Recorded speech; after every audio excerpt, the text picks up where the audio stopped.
Hi everyone, my name is Reverend Maxwell Chiopanda.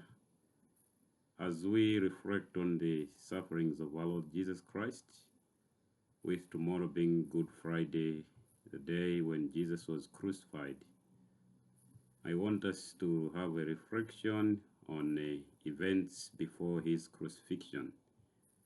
Particularly, I want us to look at his betrayal by one of his disciples by the name Judas Iscariot.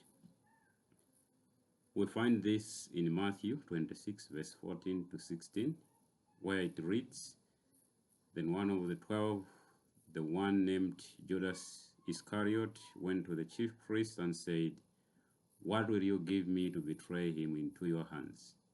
So they set out 30 silver coins for him. From that time on, Judas began looking for an opportunity to betray him.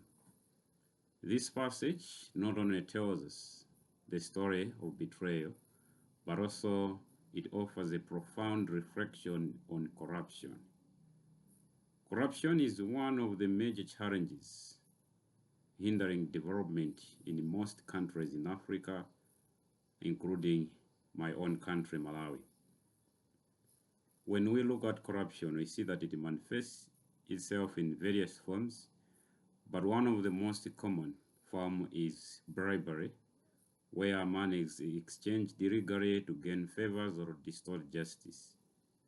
It is no secret that many institutions in our country are grappling with this issue.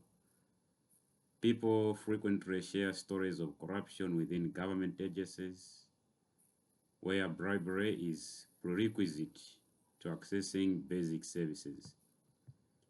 We often hear complaints about public servants demanding extra payments in exchange for services such as passport issuers, driver's licenses, and medical assistance in some government hospitals. We also hear of lecturers in institutions demanding sexual favors from their learners in order to give them good grades. We also hear stories of traffic officers extorting money from motorists. We also read stories of government officials influencing contract awards and political candidates distributing money and handouts to sway voters. Additionally, many workplaces experience corruption with senior officers demanding sexual favors in exchange for promotions, even money. There are even instances of businesses evading taxes, with customers willing to accept lower prices at the expense of proper receipts and tax contributions. We frequently hear people accuse various groups, like you hear people say police officers or immigration staff, our politicians and civil servants. We hear people saying they are corrupt, but most of the times we solely blame these people. When we reflect on the story of Judas' betrayal of Jesus, we find a deeper insight into the nature of corruption. In this biblical narrative, both parties, the giver and the receiver of bribes, are complicit in corruption. In other words, this is what we mean. Judas, the one who asked for money, and the Jewish leaders who offered it, were both responsible for the betrayal. In this case, we can account for them as corrupt. And this is a critical lesson that we learn from this story. Corruption is not the fault of one part alone. Both sides must be blamed, the giver and the one who receives. In our own context, when we talk about corruption in institutions and government offices, we should not just focus on those in positions of power. We must also reflect on our role as the general public. Imagine if citizens were to reject bribery and corrupt practices altogether. Could we still have corrupt immigration officials, traffic officers, politicians, and other public servants? I don't believe so. This reflection challenges us to examine our own contributions to the perpetuation of this vice of corruption.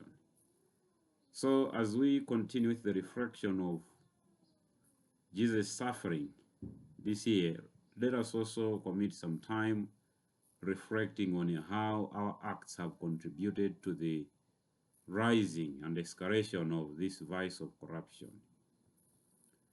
If you want to follow shortcuts in order to gain some favors, you are corrupt. If you want to use your position in order to get some things done quickly and easier, you are corrupt, my friend.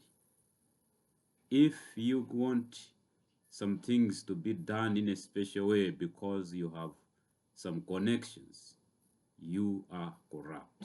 And like Judas, you are betraying Jesus. May God bless us so that we should reject corruption. Because as we see in this incident of Jesus' betrayal, we find that Judas managed to get the money, but in the end, he did not enjoy the money. He lost his life. He committed suicide. So there is no greater gain in corruption. There is no prosperity in gaining wealth in deceptive ways. True prosperity is recognizing the value of Jesus' death, that he died in order to set us free from this bondage of selfishness, whereby we want all the good things to be ours. And so may God bless us that Jesus' death should be meaningful in our lives.